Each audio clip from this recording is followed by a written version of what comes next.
தாவேக்காவை சேர்ந்தவர்களுக்கு தொண்டர்களுக்கு தான் முதல்வர்னு சொன்னதான் ஹோப் ஆகும். நீங்கள் அவரை முதல்வர்னு சொல்லலைன்னா எடப்பாடி நான் வேலை செய்யணும் எப்படி அவன் அந்த கட்சிக்கார ஒரு எழுச்சியோட வேலை செய்வான். அப்போ அது கட்சி தொண்டர்களை விஜய் கட்சியில் ஒரு பத்திரிக்கையாளரா ஒரு 10 பேரை தாண்டி பேர் சொல்ல முடியுமா? 11வது ஆளை சொல்லுங்க. அதே மாதிரி 38 மாவட்டம் இருக்குது தமிழ்நாட்டில். 38 மாவட்ட செயலாளர்கள் ஒரு 4 மாவட்ட சில பேர் மட்டும் நீங்கள் சொல்லுங்க பார்ப்போம். அவங்க சொந்த தொகுதி எம்எல்ஏ கேட்டு பாருங்க.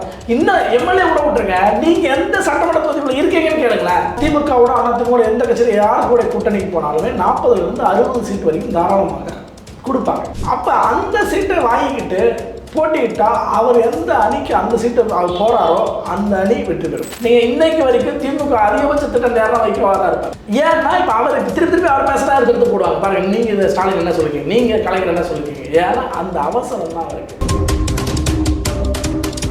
ஒரு அரசியல் கட்சி தேர்தலில் 4 தேர்தலை தாண்டிடுச்சுன்னா ஜெயிக்கணும்னா அந்த கட்சி இல்லாமல் போயிடும். 96ல் வைகோ, அடுத்தது விஜயகாந்த் 2006ல் வந்தார், அடுத்து 2010 வாக்கில் சீமான் வந்தார், இப்போ 2025 வாக்கில் விஜய் வரார்.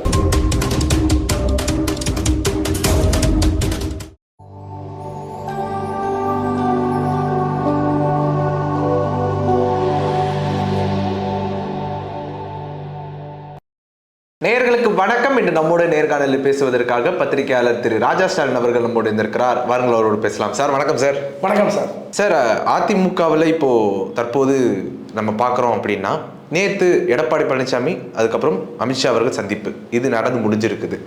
இந்த சந்திப்பினுடைய பின்னணி எப்படி பார்க்குறீங்க? அமித்ஷா இங்கே வந்திருக்கும் போது அவர் சந்திக்கல. ஏன்னா அப்போ வந்து சேலத்தில் கூட்டம் இருந்துச்சு.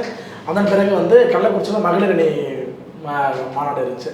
இது ரெண்டும் இருந்ததுனால அவர் பார்க்கல. ஏன்னா அவருடைய பேட்டி டெல்லி போயிட்டு அங்கே டெல்லியிலேருந்து பேசும்போது அவர் சொல்லியிருக்காரு, இந்த மாதிரி நான் இங்கே சந்திக்க முடியலங்கிறதுனால இங்கே நான் டெல்லியிலேருந்து அவர் பார்த்தேன் அப்படின்னு சொல்லிடலாம். அப்புறம் சீட்டு பற்றி பத்திரிகையாளர் கேட்குறாங்க. அப்போ அதுக்கு அவர் என்ன சொல்கிறாங்கன்னா, எத்தனை சீட்டுங்கிறது ரகசியமாக இருக்கும் கட்சிகளுக்குள்ளே, அது நாங்கள் உங்கள்கிட்ட முடிவானதுக்கப்புறம் வெளிப்படுத்துவேன், இப்போதைக்கு அதை பற்றி பேச வேணாம் அப்படின்னு சொல்லிடுறாரு. கூட்டணிகளை பற்றி வேறு கட்சிகளை பற்றி பேசியிருக்கோம். ஆமாம் பேசிகிட்டு இருக்கோம், ஆனால் அதை இப்போ நான் வெளிப்படுத்த மாட்டேன். அது கூட்டணி உறுதியானதை உங்கள்கிட்ட சொல்வேன்.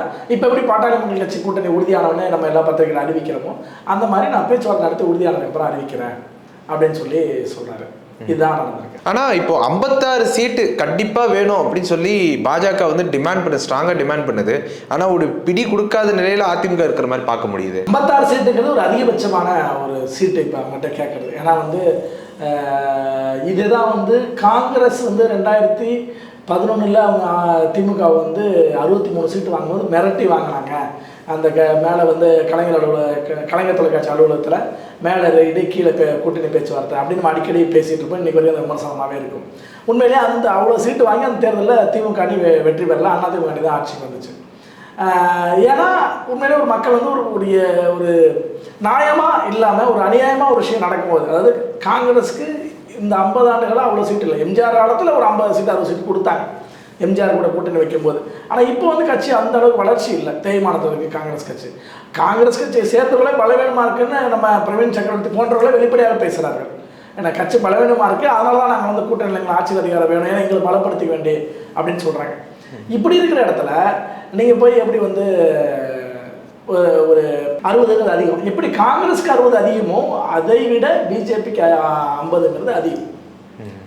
ஏற்கனவே கொடுத்துருந்த சீட்டு 20 சீட்டு தான். அப்போயே பாமக தான் அதிகமாக வாங்கினாங்க. அந்த அணியில் 21ல் அதிமுக அணியில் 20 சீட்டு 23 சீட்டு பாமகவும் 20 சீட்டு பாஜக தான் கொடுத்தாங்க. 20ங்கிறது 30னா கூட அதுவே அதிகம் தான். அப்போ ஒரு நியாயமான ஓகே சரி, இப்போ 20 கேட்டாங்க, அடுத்த ஒரு 5 ஆண்டுகளில் கட்சியுடைய வளர்ச்சி மற்ற விஷயங்கள் கணக்கு எடுத்து 30 கேட்குறாங்க அப்படிங்கலாம். அது 40 அதிகபட்சமாக அதை மக்களும் ஏற்றுக்க மாட்டாங்க. அப்போ 40 இவங்களுக்கு கொடுக்கணும்னு நினச்சா 56 சீட்டு தான் கேட்குறாங்கன்னா, இன்னொரு விஷயம் சொல்லவா, அப்போ விஜய்க்கு போய் நீ 60 சீட்டு கொடுக்குறேன்னு சொன்னால் விஜய் வர மாட்டாரா? ஏன்னா அவர்கள் என்ன நினைக்கிறாங்க, புதிய கட்சி நம்மளுக்கு நிறையா சீட்டு கொடுக்க மாட்டாங்க 2 கட்சியும். ஆனால் அவர் வந்தால் முதல்வரை தான் நிற்பேன் அப்படின்னு சொல்கிறாங்க. அதெல்லாம் சும்மா கதைங்க. அதாவது நான் ஒரே ஒரு உதாரணம் சொல்கிறேன். 2016ல் அன்புமணி மாற்றம் முன்னேற்றம் அன்புமணி நான் தான் முதலமைச்சர் வேட்பாளர்னு சொன்னாரா? சொல்லிட்டு நின்னாரா? அடுத்த தேர்தலில் 21ல் அதிமுகவுடன் கூட்டணி வந்தாரா? ஆக மாறுச்சா? அதே போல ஒரு நிலைப்பாடு தான். நீங்கள் முதல்வர்னு தான் கட்சிக்கு சேர்ந்தவர்கள் சொல்ல முடியும். நீங்கள் தாவேக்காவை சேர்ந்தவர்களுக்கு தொண்டர்களுக்கு தான் முதல்வர்னு சொன்னால் தான் ஹோப்பாவான். நீங்கள் அவரை முதல்வர்னு சொல்லலைன்னா எடப்பாடி நான் வேலை செய்யணும் எப்படி அவன் அந்த கட்சிக்கார ஒரு எழுச்சியோட வேலை செய்வான். அப்போ அது கட்சி தொண்டர்களை குஷிப்படுத்துவதற்காக சொல்லுவது. ஆனால் கூட்டணி வரும்போது என்ன நடக்கும்னு புத்திசாலித்தனமாக யோசிக்கார் விஜய்.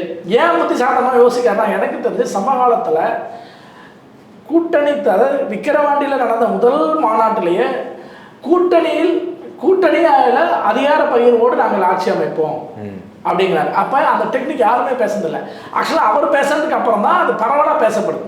அது மாதிரி திருமாவளவன் தான் அப்பப்போ அதை சொல்லுவார், அந்த வார்த்தையை, கூட்டணியில் எங்களுக்கு பங்கு வேணும் அப்படிங்கிற வார்த்தையை அவர் ஒரு 5 வருஷம் 10 வருஷமாக சொல்லிகிட்டே தான் இருக்கார். அப்பப்போ திருமாவளவன் மட்டும் சொல்லிகிட்டே இருப்பார். ஆனால் அதன் பிறகு ஒரு கட்சியாக சொல்லி விஜய் சொன்னதுக்கு பிறகு தான் எல்லாருமே அதை பேச ஆரம்பிச்சாங்க. இன்னும் காங்கிரஸ் கூட கேட்டு பாருங்க, விஜய்க்கு பிறகு தான் காங்கிரஸ் அந்த வார்த்தையை பயன்படுத்திருக்கோம், அதிகாரத்தில் பங்கு அப்படிங்கிற வார்த்தையை. அப்போ அதிகாரத்தில் பங்கா எல்லா கட்சியும் தான் வர்றதுக்கான வாய்ப்பை உருவாக்குறாரு. அப்படி தானே விக்கிரவாண்டியில் அவர் பேசுகிறத பேசி பார்க்கணும். அப்படிப்பட்டவர் எப்படி நீ திடீர்னு நான் மட்டும் முதல்வர்ங்கிற இடத்துக்கு போவாங்க? ஏன்னா தமிழ்நாட்டு வரலாற்று தெரியாதவராக அவர் இருக்க வாய்ப்பு இல்லை. ஏன் வாய்ப்பு இல்லைன்னா நிறையா விஷயங்கள் புத்திசாலியாக மூவ் பண்ணுறாரு.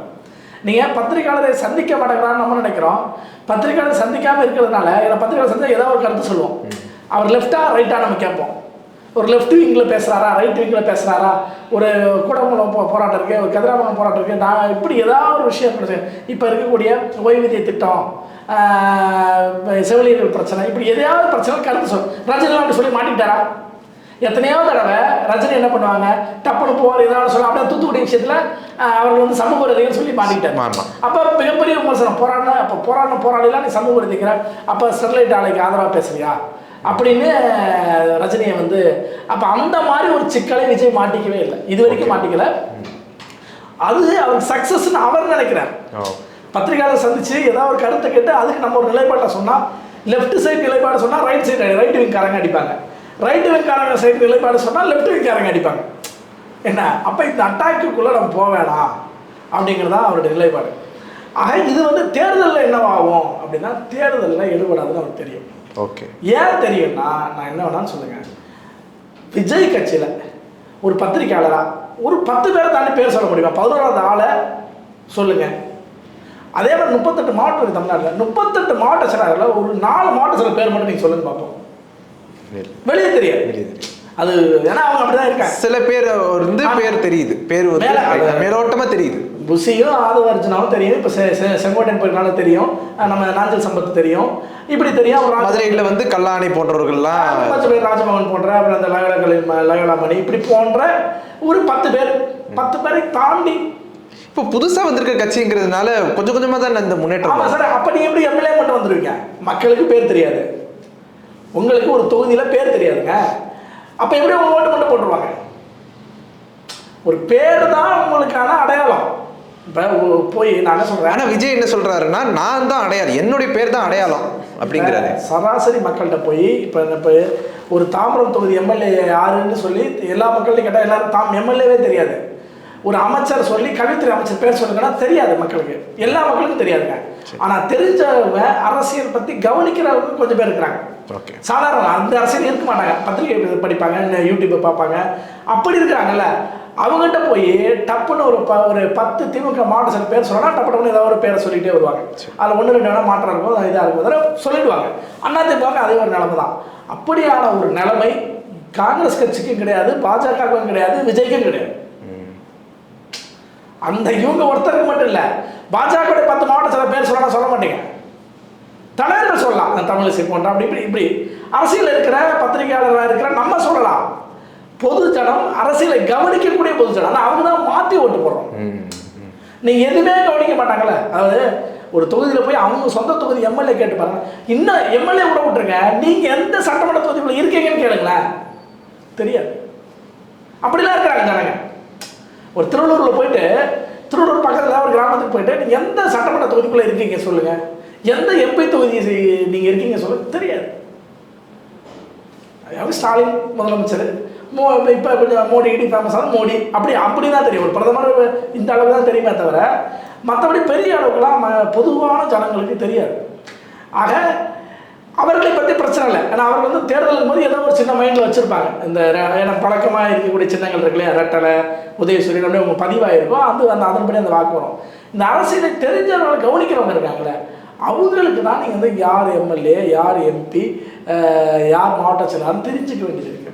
அப்படி தெரிய வேண்டிய அவசியம் வந்தால் மட்டும்தான் அந்த கட்சி வெற்றி பெறும். அப்போ அப்படி அவசியத்தில் இருக்கானா இல்லை. நீங்கள் நாம் தமிழர் கட்சிக்கும் அது பிரச்சனை தான். ஏன்னா இது திமுக அதிமுக இல்லை, அதிமுக மாவட்ட செயலாளர், ஒன்றிய செயலாளர் சொன்னால் அவங்களுக்கு தெரியும் அந்த மக்களுக்கு. ஆமாங்க இவராங்க அவர் தான் ஊரை சொல்லுவாங்க. ஒரு கிராமத்தை சொல்கிறோன்னு வச்சுங்களேன். இப்போ உளுந்தூர்பேட்டை அவரா அந்த எம்எல்ஏ குமர் வருவா, அவர் வந்து இடைக்கல சேர்ந்தவங்க, அவங்க இங்கே இருக்க அப்படி யார் வேணாம். இப்படி ஒரு உதாரணம் சொல்கிறேன். இப்படி போய் வந்து ஒரு எஸ்ஆர் ராஜா பற்றி கேட்டால் சொல்லுவாங்க. ஆலந்தூர் பாரதி பற்றி கேட்டிங்கன்னா சொல்லுவாங்க. அரசு பாரதி பற்றி கேட்டால் அந்த ஆலந்தூர் தொகுதியில் இருக்கக்கூடிய மக்கள் கேட்டால் சொல்லுவாங்க. அப்படி தான் இங்கே சென்னை மட்டும் இல்லை, இப்போ வெளியே போனாலும் சொல்லுவாங்க. அப்போ மக்களுக்கு பிரபலமாக இருக்கிறவர்கள் வெற்றி பெறுவதற்கான சாத்தியக்கூறு தான் அதிகம். பிரபலம் இல்லாமல் இருக்கிறவர்கள் எப்படி வெற்றி பெறுவாங்க? அவர் விஜய் வேணா சொல்லலாம், மதுரை மத்தி விஜய், மதுரை கிழக்கு விஜய்னு, திருப்பரங்குன்றம் விஜய் அப்படி சொல்லலாம். ஆனால் 2 தொகுதிக்கு மேலே நாமினேஷன் தாக்கல் பண்ண முடியாது. சரிங்களா? அதனால 234 கேண்டிடேட் வேணும் இல்லையா? நீங்கள் 2 கேண்டிடேட் விட மீதி 232 கேண்டிடேட்டு மக்களுக்கு தெரிஞ்சிருக்கணும். தெரிஞ்சாதான் வெற்றி பெற முடியும். அதில் வந்து நீங்கள் 117 சீட்டுக்கு மேலே ஜெயிச்சாதான் ஆட்சிக்கு உட்கார முடியும். அப்போ இதுக்கான வாய்ப்பு இருக்கா இப்படிங்கிறத யதார்த்தம். அப்போ இந்த இடத்த கூட்டணி அப்படின்னு வந்தால் கட்டாயம் இன்னைக்கு விஜய்க்கான மவுஸுக்கு 40லேருந்து 60 சீட் தாராளமாக கொடுக்கலாம். விஜய்க்கு இருக்கிற மவுஸுக்கு திமுகவோட அதிமுக எந்த கட்சியில் யார் கூட கூட்டணிக்கு போனாலுமே 40லேருந்து 60 சீட் வரைக்கும் தாராளமாக கொடுப்பாங்க. அப்போ அந்த சீட்டை வாங்கிக்கிட்டு போட்டியிட்டால் அவர் எந்த அணிக்கு அந்த சீட்டை அவர் போகிறாரோ அந்த அணி வெற்றி பெறும். நாம் தமிழர் கட்சிக்கு இதே நாள் தான். அவர்களுமே 40 to 50 சீட்டு வாங்கிட்டு நின்று போட்டிட்டாங்க. அவர்களுமே கணிசமாக நல்ல செல்வாக்கா 20 எம்எல்ஏ 30 எம்எல்ஏ ஜெயிப்பாங்க. விஜய்கிட்டே 20-30 எம்எல்ஏ இருப்பாங்க. அவர்கள் இருக்கிற அணி வெற்றி பெறுகிற அணியாக மாறும், ஆட்சியில் இருக்கிற அணியாக மாறும். ஒருவேளை அது அந்த வெற்றி பெற்ற அணியோடு ஒரு இணக்கமாக பேசி ஒரு துணை முதல்வரோ அல்லது ஒரு 4-5 அமைச்சரோ வாங்கி கட்சியை பலப்படுத்துகிற வேலையை அவர்கள் செய்யலாம். ஆனால் அதை செய்வார்களாங்கிற காலம்தான் பதில் சொல்லுவோம். ஓகே, இப்போ நம்ம அதிமுக பக்கம் வருவோம். என்னன்னா அதிமுகவில் இருக்கக்கூடிய கட்சி பலம் கொஞ்சம் கொஞ்சமாக இழந்து கொண்டே இருக்குது அப்படின்னு ஒரு கருத்து இருக்குது. ஏன்னா கட்சியில் இருக்கிற சில பேரெல்லாம் தாவேகா பக்கம் நகர்றாங்க. செங்கோட்டையன் அவர்கள் கூட நேரடியாக வந்து சொல்கிறாரு என்னன்னா இன்னும் கட்சியில் பல பேர் வந்து இணையறதுக்கான வாய்ப்பு இருக்குது அப்படிங்கிறாங்க. அதிமுகலேருந்து வர்றது வாய்ப்பு இருக்கான்னு கேட்டால் மௌனமாகிறாரு. அப்படிங்கிறப்போ அதிமுகனுடைய பலம் குறையுதா அப்படிங்கிற ஒரு கேள்வி. அதிமுகலேருந்து செங்கோட்டையை தாண்டி அப்புறம் அவங்க கூட இருக்க அந்த எம்பி தவிர, அந்த ஈரோடு எம்பி தவிர வேறு யாரும் பெரிய அளவுக்கு போகலை. இதுதான். அப்புறம் நாஞ்சில் சம்பத்து போகிறாரு. நாஞ்சில் சம்பத்து ஏற்கனவே வந்து எடப்பாடி எதிர்ப்பு டிடிவி ஆதரவாக தான் இருந்து செயல்பட்டு இருந்தார். அதனால் அவருடைய இதுவும் வந்து அதிமுக கட்சிக்கு இழப்பில்லை. அடுத்து தலைமைக்குன்னு ஒரு பவர் உண்டு. என்ன பவர்னா, நீங்கள் எத்தனை பேர் போனாலும் தலைமையான கட்சி நடத்த முடியும். அப்படி ஆனால் தொண்டர்கள் இருக்கணுமே. தொண்டர்கள் இருக்கிறாங்க. தொண்டர்கள் இல்லாமலாம் அவங்களுக்கு 66 எம்எல்ஏ அவர் ஜெயிச்சு கட்டுறாரு. 34% அவங்க எல்லாருமே வந்து தலைமையோட ஒத்து போறாங்களா அப்படிங்கிற ஒரு முக்கியமான விஷயம் இருக்குது இல்லைங்களா? ஒத்து போலையாங்க. நான் சொல்ல தலைமையோட கூட முரண்பட்டு போட்டோம். நான் சொல்ல ஒரு ஒன்றிய செயலாளர் அல்லது அதிமுக நிறுத்த போகிற எம்எல்ஏ வேட்பாளர் கூட வச்சுக்கலாம். அந்த எம்எல்ஏ வேட்பாளர் கூட தலைமைக்கு எதிரான மனநிலை கொண்டவராக இருக்கலாம். ஆனால் அவருக்கு எம்எல்ஏ சீட்டு வேணும்ல, அவர் எம்எல்ஏ வெற்றி பெற்று ஆகணும்ல. அவருக்கு உள்ள ரெட்டலை ஓட்டு எடப்பாடி உள்ள ஓட்டு தானே. அவருக்கு ரெட்டலைக்கு ஓட்டு போட்டாலும் எடப்பாடி முதலமைச்சர் ஆக்குவதற்காக உள்ள ஓட்டு. எடப்பாடி அவர்களுக்கு ஓட்டு போட்டாலும் அந்த ஓட்டு இவரை எம்எல்ஏ ஆக்குவதற்காக உள்ள போகிற ஓட்டு. அப்போ அவர் முரண்பாடே இருந்தாலும் அதை வெளிப்படுத்த மாட்டார். நீங்கள் ஜெயிச்சு பவரில் எடப்பாடி உட்காந்துட்டாருன்னு வச்சுங்களேன், அப்புறம் எல்லாமே ஆஃப் ஆகிடும். ஓகே, நீங்கள் சசிகலா அம்மையாரிடம் தவழ்ந்து வந்து அதிகாரத்தை கைப்பற்றினாலும் நம்ம பேசணும். இன்னைக்கு சசிகலா அம்மையாருக்கு என்ன இடத்துல வச்சுருக்காரு? இடமே குட்லியே, அவ்வளோதானே. லெஃப்ட் கையால் டீல் பண்ணிட்டாருங்க. டிடிவி அவரோட கட்சியில் பெரிய அதிகாரத்தை மையமாக இருந்தார். ஏங்க சசிகலாவை சந்திக்கவே முடியாது, கை கட்டி நின்றுட்டு இருப்பாங்க. அப்படிப்பட்ட இடத்துல இன்னைக்கு சசிகலாவை லெஃப்ட் கையால் டீல் பண்ணிட்டு போயிட்டாரு.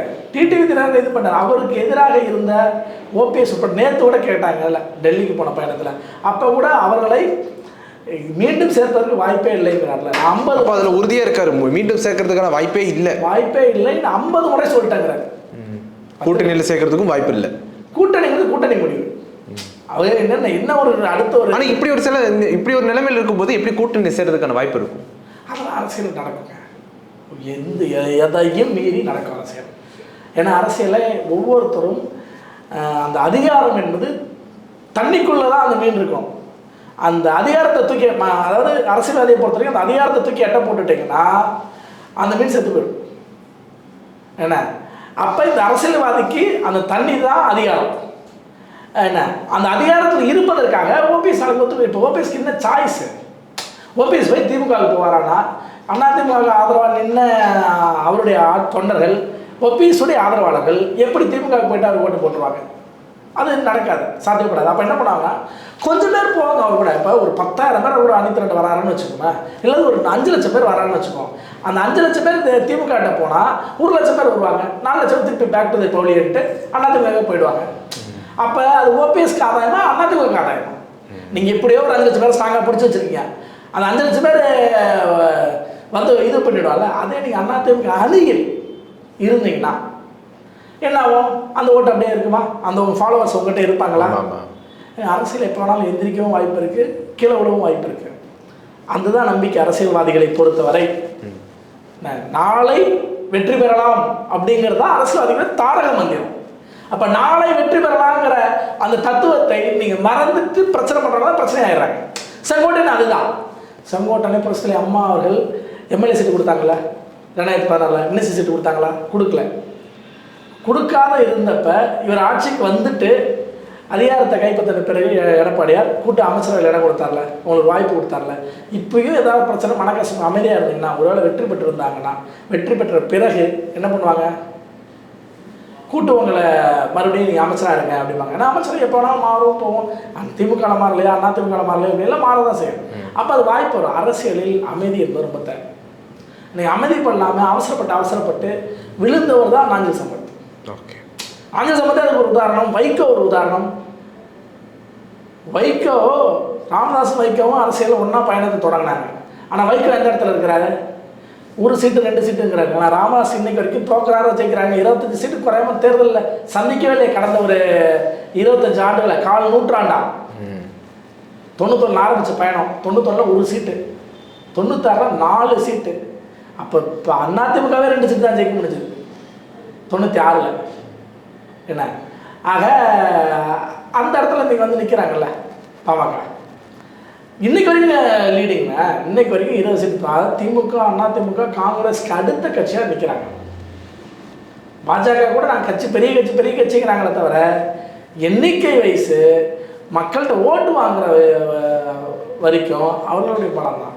திமுகவை தாக்குற வல்லமை பாமக இருக்குல்ல.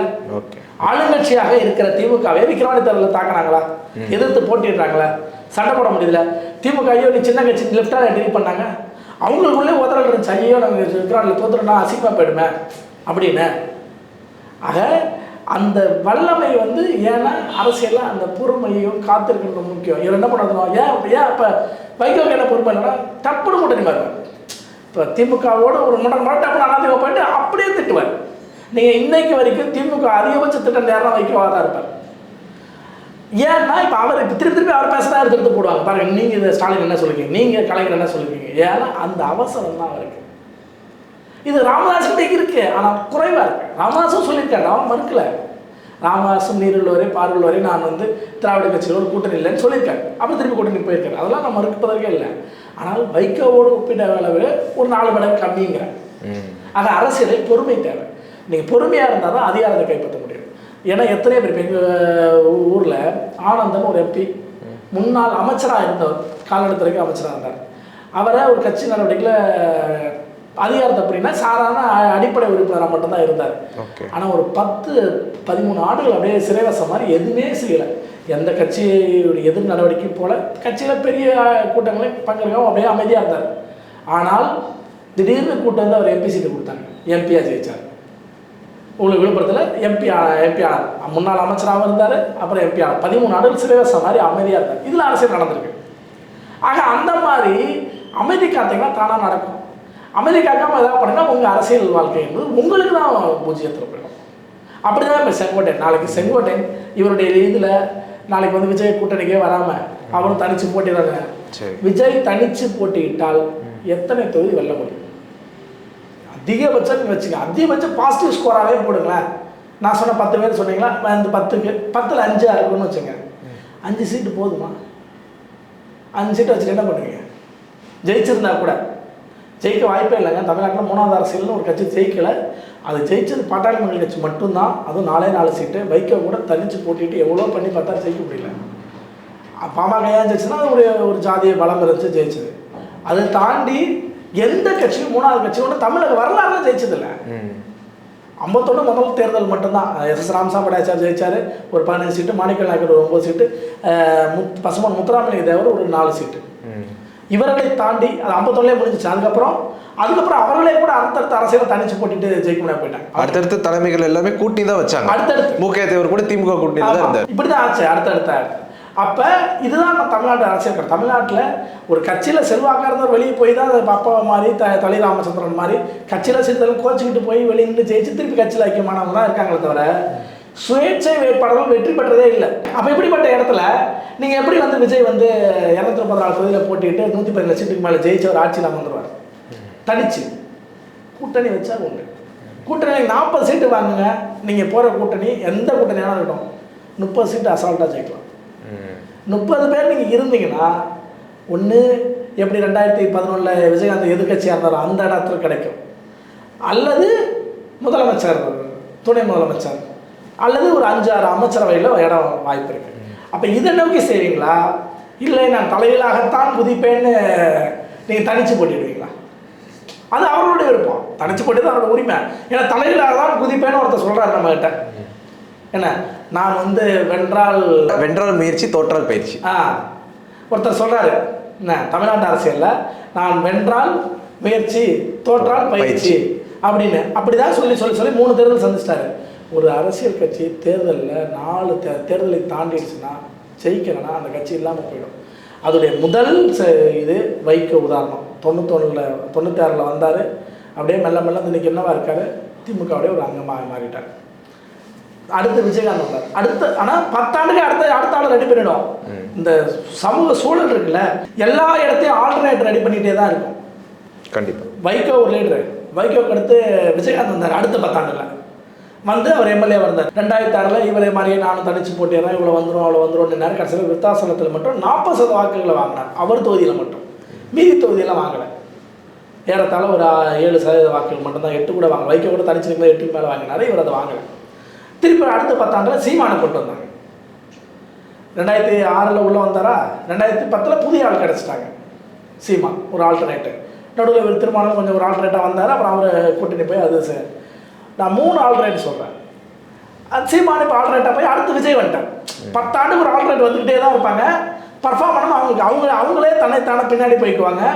அவங்களே தன்னைத்தானே பின்னாடி போயிட்டதுனால என்ன ஆகும்னா அடுத்த ஆல்டர்னேட் ஒன்று வருவாங்க. இப்போ 4 ஆல்டர்னேட் நம்ம பார்த்துருக்கோம். இப்போ சமகாலத்தில் சொல்கிறேன். 96 வைகோ, அடுத்தது விஜயகாந்த் 2006 வந்தார். அடுத்து 2010 வாக்கில் சீமான் வந்தார். இப்போ 2025 வாக்கில் விஜய் வரார். அப்போ நீங்கள் 4 தேர்தலை தாண்டிட்டீங்கன்னா கட்சி காணாமல். இந்த முறை சீமான் தேர்தலில் வெற்றி பெறவில்லை என்றால் எப்படி வந்து இன்னைக்கு கல்யாண சுந்தரம் அண்ணாதிமுகவில் இருக்கார், ராஜீவ்காந்தி திமுகவில் இருக்கார், இப்படி ஆயிடுச்சு இல்லையா? நாளைக்கு அது போல் சாட்டை துறவரம், இடுமோகன் கார்த்தி, இப்படி ஒரு சிலர் இருக்காங்க. இவங்களாம் அடுத்தடுத்து வேறு ஒரு கட்சிக்கு போயிடுவாங்க. ஒருவேளை அவர்கள் உணர்வுபூர்வமாக போகலைன்னா கூட அடுத்தடுத்த இடத்துக்கு போயிடுவாங்க. ஏன்னா அதிகாரம் என்பது அவர் அனைவருக்கும் தேவை. அரசியல்வாதிக்கு அதிகாரம் தாங்க. அரசியல்வாதி குறைந்தபட்சம் ஒரு எம்எல்ஏவாக இருக்கிறான்னா, ஒரு எம்எல்ஏவாக இல்லைன்னா கூட கவுன்சிலராவது இருக்கணும்னு ஆசைப்படுவார். நீங்கள் கவுன்சிலராக கூட இல்லைன்னா அவர் எப்படி அது அரசியல் நீடிப்பார்? அப்போ அவர் அரசியலை விட்டுட்டு வேறு இடத்துக்கு போகணுங்கிற இடம் தோணும் இல்லையா? அதுதான் வந்து யதார்த்தம். அந்த யதார்த்தத்தில் இருந்து தான் சீமான் போன்றவர்களோ விஜய் போன்றவர்களோ முடிவெடுக்கணும். இல்லைன்னா நான் வந்து என் வயசுக்கு இடத்துல பத்திரிக்கையாளர் சின்ன வயசுலேயே வந்த பாக்கியம் எனக்கு கிடச்சிது. 20 வயசில் நான் உள்ளே வந்துட்டேன்.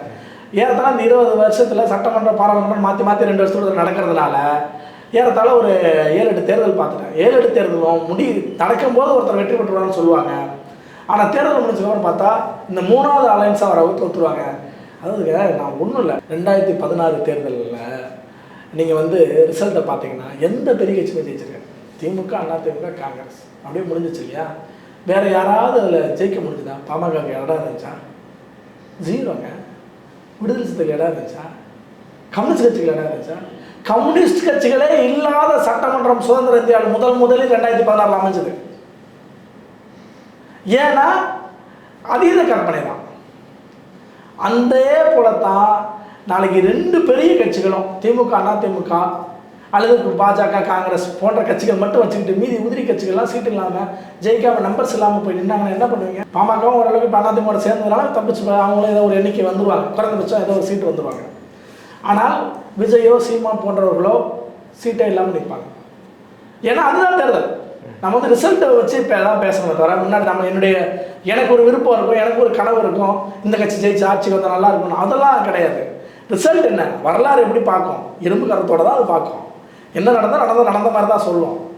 அப்போ இங்கே 3வது கட்சி தமிழகத்தில் வெற்றி பெற்றதில்லை. ஒரே ஒரு சுயேட்சை கூட தமிழகத்தில் ஆட்சி அதிகாரத்துக்கு வந்தது கிடையாது. ஒரே ஒரு சுயேட்சை கூட எம்எல்ஏவாக கூட வந்தது கிடையாது. லோக்கல் பாடி எலெக்ஷனில் வேணால் ஜெயிக்கலாம். லோக்கல் பாடி எலெக்ஷனில் கூட ஒரு ஒன்றிய சேர்மேன் ஆனது கிடையாது. ஒன்றிய கவுன்சிலர் ஆகியிருக்காங்க, மாவட்ட கவுன்சிலர் ஆகியிருக்காங்க. ஆனால் மாவட்ட சேர்மேனாக ஒரு சுயேட்சை வந்துட்டார், ஒன்றிய சேர்மேனாக ஒரு சுயேட்சை வந்துட்டார், அல்லது மாவட்ட சேர்மேனாக ஒரு புதிய கட்சியிலிருந்து ஒருத்தர் வந்துட்டார், மாவட்ட சேர்மேனாக புதிய கட்சியிலேருந்து ஒருத்தர் வந்துட்டாங்க நாம் தமிழர் போல அப்படின்னு சொல்லுறதுக்கு ரெக்கார்டே கிடையாதுங்க. கம்யூனிஸ்ட் கட்சிகளும் இதே நிலைமை தான். கூட்டணியில் இருக்கும்போது அந்த கூட்டணி அடிப்படையில் விகிதாச்சார அடிப்படையில் எங்களுக்கு அதை கொடுங்கன்னு கேட்டு வாங்கிடுவாங்க. ஒழிய நாங்கள் மேயர்னா இந்த மேயர் எங்களுக்கு கொடுங்க, விடுதலை சிறுத்தைகள் அப்படியே எங்களுக்கு தொகுதி கேட்டு வாங்கிறாங்க, காங்கிரஸ் அப்படி தொகுதி கேட்டு வாங்க, இப்போ இருக்கிற மேயர் இப்போ இதில் கடவுளை கேட்டு வாங்கினாங்க, அந்த மாதிரி இருக்குது. ஆக அப்படி தான் இருக்கே தவிர நாங்கள் விடுதலை சிறுத்தைகளை மட்டும் போட்டிட்டு உள்ளாட்சி தேர்தலில் நாங்கள் வந்து இந்த பகுதியில் ஒரு மேயராக இருக்கோம், விழுப்புரத்தில் மேயராக இருக்கும், கடலூரில் மேயராக இருக்கும், திருநெல்வேலியில் மேயராக இருக்கும் அப்படிங்கிற இடம் இல்லை. இதுதான் கலா யதார்த்தம். இந்த கலா யதார்த்தத்தில் இருந்து இந்த தேர்தலை அணுகினார்கள் என்றால் வெற்றி கிடைக்கும். விஜய்க்கு நல்வாய்ப்பாக வந்த உடனே அந்த வாய்ப்பு கிட்டுது. இந்த நேரத்தில் 2 அணிகளுமே இருபெரும் பெரிய கட்சிகளுமே நல்ல வாய்ப்பு கொடுத்தவங்களை கூப்பிட்றாங்க. நீங்கள் அந்த வாய்ப்பை இது பண்ணிக்கலாம். அதாவது பிரவீன் சக்கரவர்த்தி அழகாக சொன்னார், ஊட்டி விடுற கையை யாராவது தட்டி விடுவாங்களான்னு. ஆக அந்த தத்துவம் தான் இவங்க எடுத்துக்கணும். உங்களுக்கு வழியை வந்து சீட்டு தர தயாராக இருக்காங்க 2 அணியும். ஏதாவது ஒரு அணியோட ஐக்கியமாக்கி நீங்கள் எந்த அது உங்கள் விருப்பம், எந்த அணியோட வேணாலும் ஐக்கியமாக்கிங்க. ஆனால் ஒன்று, திமுக அதிமுக இல்லாமல் நீங்கள் எந்த அணியோட ஐக்கியமானாலும் வெற்றி பெற மாட்டீங்க. ஒரு காங்கிரஸோடு சேர்த்துக்கிட்டு நாங்கள் தேர்தலை சந்தித்தால் வெற்றி பெறுவோமா? முடியாது. அப்படி அவங்க ஜெயிச்சதில்லை. 3வது அணி என்றது ஜெயித்ததில்லை. அது மக்கள் நல கூட்டணியே உதாரணம். மக்கள் நல கூட்டணி இல்லாத பிரபலம் இல்லைங்க. கம்யூனிஸ்ட் கட்சிகள் கூட இருந்தாங்க, கடுமையாக வேலை பார்க்குறவங்க. விடுதலை சிறுத்தைகள் இருந்தாங்க, வைகோ இருந்தார், நல்ல ஸ்பீக்கரு, திருமாவளவன் நல்ல ஸ்பீக்கரு, மாஸ் லீடராகவும் ஃபெமிலியர் ஃபேஸாகவும் விஜயகாந்த் இருந்தார். ஆனால் மொத்தமாக 3% மேலே ஓட்டே வாங்க முடியல. அப்போ அதே போல தான் விஜய் அமைவார். நாளை விஜய் தலைமையில் ஒரு கூட்டணி அப்படின்னா நீங்கள் மீண்டும் ஒரு மக்கள் நல கூட்டணியாக இருப்பீங்க. அந்த மீண்டும் ஒரு மக்கள் நல கூட்டணியாக இருப்பது அதிமுகவுக்கு சாதகமாக அமையும். ஏன் அதிமுக சாதகமாக அமையும் அப்படின்னா, அந்த தேர்தலில் 2014 ஆட்சி இருந்தவங்க மீண்டும் ஆட்சிக்கு வந்தாங்க. திமுகவுக்கு சாதகமாக அமையாதா? அப்படி இல்லை. அதிமுக வாக்கு விகிதாச்சாரம் அதிகம், 34% எப்படியாவது வாங்கிடுவாங்க. அந்த பர்சன்டேஜ் அடிப்படையில் பார்க்கும்போது விஜய் ஓட்டு வாங்கி அதை கழிச்சாருன்னா அந்த ஓட்டு அதிமுக சாதகமாக அமையும். நீங்கள் திமுக தான் ஓட்டு அதிகம் புல் பண்ணி எடுப்பாரே தவிர அதிமுக வந்து புல் பண்ணி எடுக்கிறது ரொம்ப குறைவாக இருக்கும். அங்கேருந்து ஒரு 10 ஓட்டு வாங்கினாலும் இங்கேருந்து 2 ஓட்டு தான் வாங்குவார். அதிமுக ஓட்டு 2 தான் லாஸ் பண்ணுவாங்க. விஜயா திமுக லாஸ் பண்ண போகிறது 8 ஓட்டாக இருக்கும். இதுதான் இப்போ கரண்ட் அரித்மெட்டிக். இதான் இப்போ எடப்பாடி பழனிசாமி அவர்கள், அதுக்கப்புறம் அமித்ஷா அவர்கள், இவங்க 2 பேருடைய சந்திப்பு டெல்லியில் நடந்திருக்கு இல்லைங்களா? இந்த 2 பேருடைய சந்திப்பு அப்படிங்கிறது அந்த சீட்டு தொகுதி பங்கீடு இது மாதிரியான பல விஷயங்கள் பேசியிருப்பாங்க. ஆனால் இருந்தாலுமே ஒரு சந்தேகம் இருக்குது. என்னன்னா, இது பாஜக அதிமுக கூட்டணி உறவுக்கான ஒரு திருப்பு முனையா இல்லை விரிசலா அப்படின்ற ஒரு கேள்வி இருக்கே. இல்லைங்க, பாஜக அதிமுக விரிசல் இருக்காதுங்க. ஏன் இருக்காதுன்னு சொல்கிறேன். 2024 அப்படி அவசரப்பட்டு தான் ஒருத்தருக்கு ஒருத்தர் பிரிஞ்சிருந்து கடைசியில் என்ன ஆச்சுன்னா, தேர்தலில் 2 பேருமே வெற்றி பெற முடியாமல் போயிடுச்சு. கட்டிற்கு முன்னாடி ஒரு சில தொகுதிகள் கை நழுவி போச்சு. கூட்டணியில் இருந்த பாமக கூட தர்மபுரியில் வெறும் 20,000 ஓட்டில் தோத்தாங்க. கள்ளக்குறிச்சியில் 53,000 ஓட்டில் அதிமுகவுடைய வேட்பாளர் குமரகுரு அவர்கள் தோல்வி அடைந்தார்.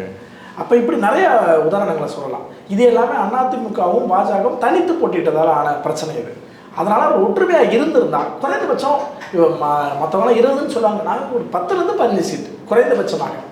இப்போ 10-15 இருந்திருந்தா இன்றைக்கி என்னவா இருக்குன்னா, இந்தியா முழுக்க அதிமுக இப்போ இருக்கக்கூடிய இந்த பாஜகவுடைய ஆட்சியில் பங்கெடுத்திருந்தா தமிழ் தேர்தலில் அது ஒரு ஹெல்ப் பண்ணும். ஒரு 10 MP வச்சுருக்கீங்கன்னு வச்சு தமிழ்நாடு முழுக்க 10 எம்பினா ஒரு 6 சட்டமன்ற தொகுதி சேர்ந்த ஒரு எம்பிங்க கிட்டத்தட்ட 60 சட்டமன்ற தொகுதியில் உங்கள் ஆளுமை நேரடியாக இருக்கும். அப்போ அந்த வாய்ப்பு நல்வாய்ப்பு போயிடுச்சு இல்லையா? அப்போ அது போல இது ஒன்று அமையக்கூடாதுன்னு 2 தரப்பும் கவனமாக இருக்கிறாங்க. அதனால் 56 சீட்டுங்கிறது அதிகம். அதனால் அந்த சீட்டை அதிமுக கொடுக்காது. ஆனால் ஓரளவு செட்டில்மெண்ட்டாக ஒரு 30 சீட்டில் வர்றதுக்கான வாய்ப்புகள் இருக்குது. அந்த 30 சீட்டை வாங்கிட்டு பாஜக கூட இருக்கிறதுக்கு வாய்ப்புகள் அதிகம். ஏன்னா பாஜகவும் நம்ம தனித்து போய் நின்று லாஸ் பண்ண வேணாம்னு நினைப்பாங்க. அதிமுகவும் நாமும் தனித்து போய் நின்று அதிமுக ஏன்னா எம்பி தேர்தலில் அந்த மாதிரி நம்ம தவற விட்டுட்டோம். இந்த தேர்தல் அப்படி தவற விடக்கூடாதுங்கிறதுக்காகத்தான் இன்றைக்கி அன்புமணியை கூட கூப்பிட்டு பேசி கூட்டணியில் வச்சுக்கிட்டதுக்கு காரணம் என்னன்னா, அப்பா மகன் 2 பேருக்குள்ள பிரச்சனை இருக்குது. அந்த பிரச்சனையை ஒட்டி வாக்கு சேதம் யாருக்கு வரும் யாருக்கு போகலன்னு தெரியல. இருந்தாலும் அதிகபட்சமாக நிர்வாகிகள் அன்புமணியோடு இருப்பதால் அன்புமணி தான் அதிகபட்சமாக ஓட்டுகளை வாங்குவார். ஏன்னா பாமக மட்டும் தமிழ்நாட்டு அரசியல் தொடர்ந்து 25 வருஷத்துக்கு மேலே 30 ஆண்டுகளுக்கு மேலே தேர்தல் அரசியல் வளர்ந்துக்கிட்டே வருது. அப்புறம் ஓட்டை கன்சாலிடேட் பண்ணுது. நீங்கள் என்ன வேணால் கொள்கை பேசுங்க. ஒரு தடவை திமுக அணியிலையோ இன்னொரு தடவை அதிமுக அணியிலையோ அல்லது தனிச்சே நின்னாலுமே 18 லட்சத்துலேருந்து 20 லட்சம் வாக்குகள் கட்டாயம் வாங்கிக்கிறாங்க. ஏன்னா அதுக்குள்ளே உயிரோட்டம் அவர்கள் பேசுகிற கொள்கையான ஜாதி தான்.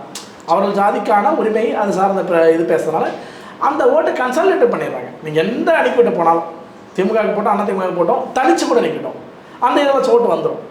அப்போ அந்த 20 லட்சத்தில் இப்போ அன்புமணி என்ன வாங்குவார்னு ஓரளவுக்கு கெஸ் பண்ணுறாங்கன்னா ஒரு 10 லட்சம் வாக்குகள் வாங்குவாங்க. ஏன்னா என்னதான் இருந்தாலும் ராமதாஸ் அவரால் ஏன்னா அவர்கிட்ட நிர்வாகிகள் இல்லை. அவரே சொல்லிட்டார், 2 மாவட்ட செயலாளர்கள் கூட்டத்துக்கு கிட்டத்தட்ட 8 பேர் தான் வந்தாங்க, ஏறத்தாழ 96 பேர்கிட்ட வச்சுருந்தேன், எல்லாமே அன்புமணி கூட்டுக்கிட்டாரு அப்படின்னு அவரே சொல்லியிருக்காரு. அப்படிங்கும்போது அவர் அதிகம் பர்ஃபார்ம் பண்ண மாட்டார். ஆனால் இன்னொரு அறிக்கை இது ஓடிக்கிட்டு இருக்கு. சிபி சண்முகம் அவர்கள் சந்தித்து பேசியிருக்காரு ராமதாஸ் கிட்டே. ஆனால் அந்த அடிப்படையில் பார்க்கும்போது உங்களுக்கு அவரும் ஒரு அமைதியாக அணிக்குள்ளே இருந்துட்டு நீங்கள் வேணால் ஒருத்தர் ஆதரித்து பிரச்சாரம் பண்ணிக்காமல் இருங்க, சண்டை போட்டுக்காமல் இருங்க, நான் ஓட்டு போகக்கூடாதுன்னு. இப்போ இந்த விஷயத்துக்கு வருவோம். இந்த 10 லட்சம் ஓட்டு 15 லட்சம் ஓட்டு அன்புமணிகிட்டேருந்து வருங்கிறதுக்காகத்தானே அவர்களை உள்ளே கொண்டு வந்தாங்க. அப்போ அந்த வாக்கு முக்கியம்னு தெரியுதுல்ல அதிமுகவுக்கும் இப்போ அதிமுக தலைமைக்கும். அதுபோல தான் பாஜகவின் வாக்கு. பாஜகவின் வாக்கு கடந்த பாராளுமன்ற தேர்தலில் 11%, ஏறத்தாழ அது 35 லட்சம் மேலே ஆன வாக்கு. அப்போ அந்த வாக்கு எப்படி அவங்க இழக்க தயாராக இருப்பாங்க? இழக்க மாட்டாங்க. அதனால் பாஜக அதிமுக மனக்கசப்பே இருந்தாலுமே அந்த அணி தேர்தலை இணைந்து தான் சந்திக்கும். ஏன்னா ஏறத்தாழ 10 ஆண்டுகளுக்கு மேலே ஒன்றாவே பயணிச்சிட்டாங்க. நடுவில் ஒரு சின்ன பீரியட், அந்த 2024 பீரியட் மட்டும்தான் அவங்க மனக்கசப்போட கொஞ்சம் சில காலங்கள் வெளியேறாங்க. ஆனால் அதிமுக பாஜக அணி ஒன்றாக தேர்தலை சந்திக்கும். அவர்களுக்கு பாசிட்டிவாக இருக்கும். உங்களுடைய நேரத்தை ஒதுக்கி எங்களோட கருத்துக்களை பந்தமைக்கு நன்றி சார். மிக்க நன்றி.